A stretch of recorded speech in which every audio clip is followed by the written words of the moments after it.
देखो symmetrical fault को मैंने 8 हिस्सों में डिवाइड करके पढ़ाया है, फुल कोर्स का बता रहा हूं, ये पूरा फुल कोर्स का ऐसा कैसा टेबल मैंने फुल कोर्स में भी लिखा है। नंबर 1 हमने पढ़ा है transient behaviour of transmission line पढ़ा है। दूसरा sudden short circuit of an unloaded generator, जब जनरेटर लोडेड नहीं नो लोड पे है या अनलोडेड है उस टाइम पे शॉर्ट सर्किट हो रहा है फॉल्ट, तो किस तरीके से एनालिसिस करेंगे। थर्ड नंबर है स्टेप्स देखी थी हमने कि फॉल्ट करंट या फिर हम लोग शॉर्ट सर्किट करंट एक ही बात है, फॉल्ट एमवीए या फिर एमवीए शॉर्ट सर्किट कैसे कैलकुलेट करते हैं। फोर्थ नंबर हमने देखा कि सिलेक्शन ऑफ सर्किट ब्रेकर कैसा है, फिर क्वेश्चन डिस्कशन देखे, फिर हमने देखा फॉल्ट अंडर लोडेड कंडीशन कैसा होगा वो भी हम लोगों ने देखा। उसके बाद करंट लिमिटिंग रिएक्टर हम लोगों ने लगाया, उसके बाद हमने क्वेश्चन डिस्कशन किए। तो 8 हिस्सों में बहुत बेहतरीन तरीके से हम लोगों ने एक एक न्यूमेरिकल कन्वेंशनल अप्रोच वाले न्यूमेरिकल सब कुछ बहुत बढ़िया से देखे, ठीक है। तो अब यहां पे एक एक करके हिस्से में नहीं चलेंगे हम लोग, मैं क्या करूंगा अभी क्विकली आपको इन सारी चीजों के 8 पॉइंट को समराइज कर दूंगा, है ना। तो नंबर 1 चलते हैं हम लोग समरी केस में कि transient behaviour of transmission line और सिलेक्शन ऑफ सर्किट ब्रेकर, है ना। ये जो दो टॉपिक है हमारे transient behaviour of transmission line और सिलेक्शन ऑफ सर्किट ब्रेकर थोड़े से कनेक्टेड है, इस वजह से मैंने शॉर्ट समरी में यहीं पे एक साथ बता दिया। देखो याद हो जाए, थोड़ा थोड़ा थ्योरी याद आते जाएगा आपको, ठीक है। तो यहां पर देखो एक सोर्स लगा था Vm sin omega t plus alpha, ये हमारा r प्लस jx था, और यहां पे एक स्विच लगा था जो कि सडन शॉर्ट सर्किट से इक्वल टू 0 पे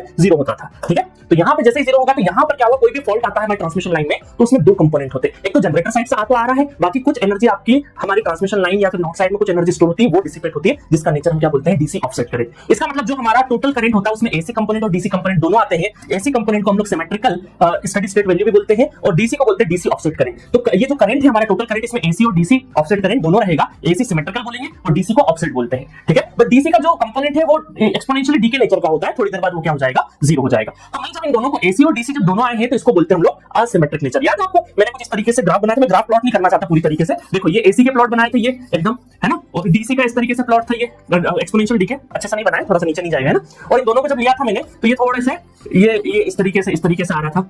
तो ये शुरुआत में कुछ हिस्सों में क्या हो रहा था जहां पे एसी और डीसी का ठीक-ठाक लेवल है, जहां पे इन दोनों करंट को हम क्या बोलते हैं असिमेट्रिक नेचर बोलते हैं, असिमेट्रिक। थोड़ी देर बाद जो डीसी कंपोनेंट है वो 0 हो जाएगा, तो आफ्टर फ्यू साइकिल सिर्फ और सिर्फ एसी बचेगा, जिसको हम क्या बोलते हैं सिमेट्रिकल करंट बोलते हैं। ये पूरे डेरिवेशंस वगैरह बहुत अच्छे से हम लोगों ने देखे हैं। अब देखो क्या होता है कि ये जो डीसी कंपोनेंट है ना, डीसी कंपोनेंट इसको कैलकुलेट करना इतना आसान नहीं होता है, बहुत थोड़ा डिफिकल्ट पड़ जाता है। तो इस वजह से हम लोगों ने क्या किया कि डीसी ऑफसेट को एक्सपेरिमेंटली फिर हम लोगों ने एनालिसिस किया, और एनालिसिस करने के बाद एक एम्पिरिकल डिजिट से रिप्लेस कर दिया। हमने बोला कि बार-बार ये डीसी की कैलकुलेशन का ही करना, हमने एक बार एक्सपेरिमेंट कर लिया, इसको बाद में देखना है ना। हमने एक बार एक्सपेरिमेंट कर लिया और एक पर्टिकुलर फैक्टर जिसको हम क्या बोलते हैं मल्टीप्लाइंग फैक्टर बोलते हैं उसको इंट्रोड्यूस किया, है ना। बार-बार डीसी को एनालिसिस करने की बजाय हमने मल्टीप्लाइंग फैक्टर इंट्रोड्यूस कर दिया, एम्पिरिकल डिजिट होती है वो, ठीक है, जो कि एक्सपेरिमेंटल होती है। चलो तो उसको उसके बारे में यहां पे चर्चा करता हूं। इतना समझ में आया अभी आपको कि असिमेट्रिकल क्या एसी प्लस डीसी, थोड़ी देर बाद कुछ साइकिल्स के बाद जब डीसी डीके हो जाएगा उसके बाद क्या बचेगा एसी, जिसको हम बोलते हैं सिमेट्रिकल, ठीक है। चलो इसको बाद में देखेंगे ना।